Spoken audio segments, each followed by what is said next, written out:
Narito ang 5 hakbang bago magbili ng lupa sa Pilipinas. Number 1, i-check ang titulo. Humingi ng certified true copy ng titulo sa Register of Deeds. Siguraduhin clean title at tugma ang pangalan, sukat at lokasyon.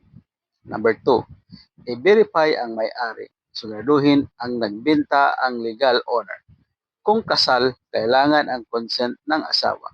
Kung patay na ang owner, kailangang perma ng lahat ng heirs or kompletong settlement.